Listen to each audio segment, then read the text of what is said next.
নমস্কার বন্ধুরা, আশা করি আপনারা ভালো আছেন। তো আমিও ভালো আছি। তো আজকে জন্মাষ্টমী, আমি জন্মাষ্টমীর ব্রত করেছি। তো গোপালের জন্য আমি তালের বড়া বানাচ্ছি। তালের বড়াটা কীভাবে বানাচ্ছি আপনারা দেখুন।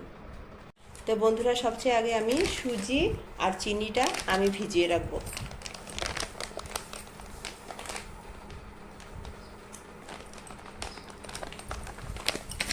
তো আমি 2 কাপের মতো সুজি নিয়ে নিয়েছি। এখন আমি চিনি দিয়ে দেবো।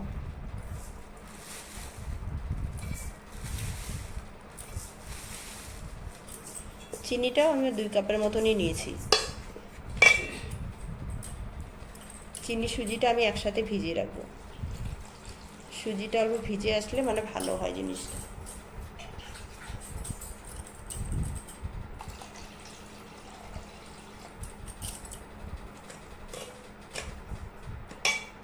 আমি এখন এটা রেখে দিব আর তালের রসটা করে নেব।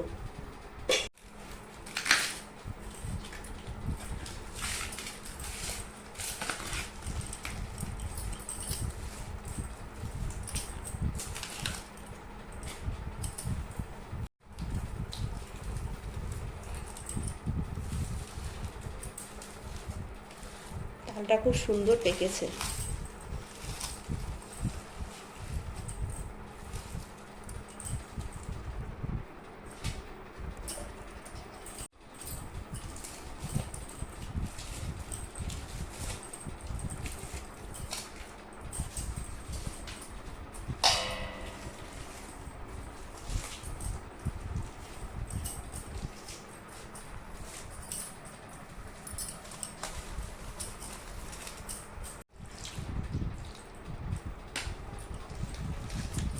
তো বন্ধুরা, আমি এভাবে রসটা বের করে নেব।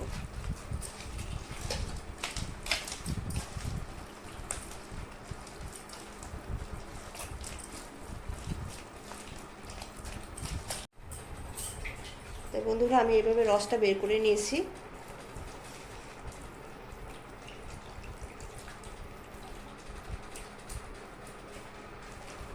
তো বন্ধুরা, আমার তালের রসটা করা হয়ে গেছে। আর আমি আটি গুলনের থেকে এরকমভাবে আমি রসগুলো বের করে নিয়েছি, একদম চিপে চিপে সব বের করে নিয়েছি এভাবে। তো রসটা আমার হয়ে গেছে, এখন আমি ছেঁকে নেব।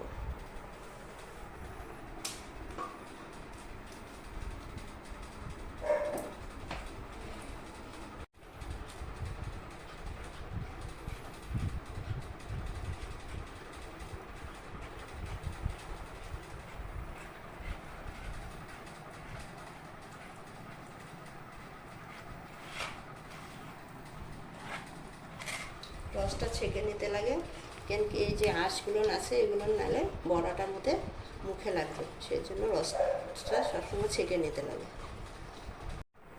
রসটা আমি ছেঁকে নিয়েছি বন্ধুরা, দেখুন।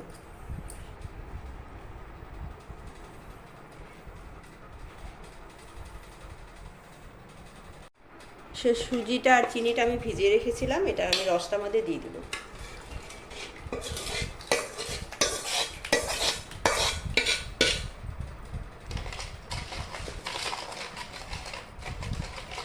চালের গুঁড়া দিয়ে দেবো।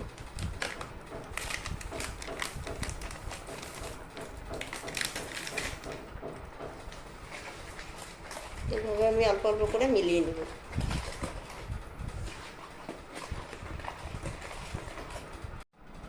তো বন্ধুরা, আমি এখন একটু নারকেল গুঁড়াও মিলিয়ে নেব। নারকেলটা আমি কুড়িয়ে রেখেছিলাম, এখন আমি দিয়ে দেবো।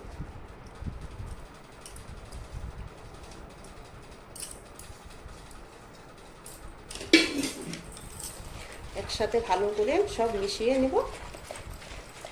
তো বন্ধুরা, আমি সব কিছু ভালো করে মিশিয়ে নিয়েছি। আমি এখন আধা ঘন্টা এটাকে ঢেকে রেখে দেব।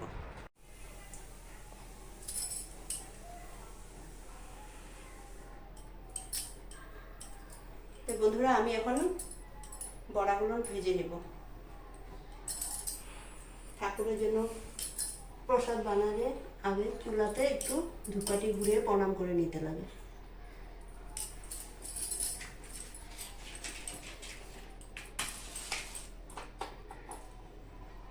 বড়াটা ভাজার জন্য আমি কড়াই বসিয়ে দেবো। বড়াটা ভাজার জন্য আমি সাদা তেল দিয়ে দেবো।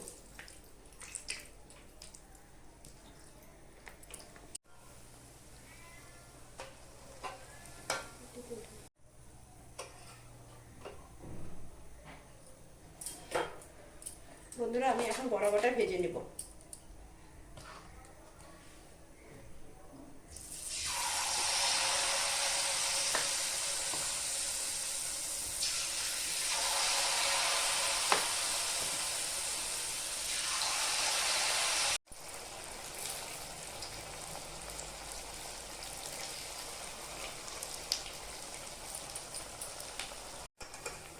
তো বন্ধুরা, বড়া কটা আমার ভাজা হয়ে গেছে। তো এইভাবে আমি সব কটা বড়া বানিয়ে নেব। তো বন্ধুরা, ভালো করে চামচ দিয়ে দেওয়া হচ্ছিল না বলে আমি হাত দিয়ে দিচ্ছি। হাত দিয়ে ভালো হচ্ছে।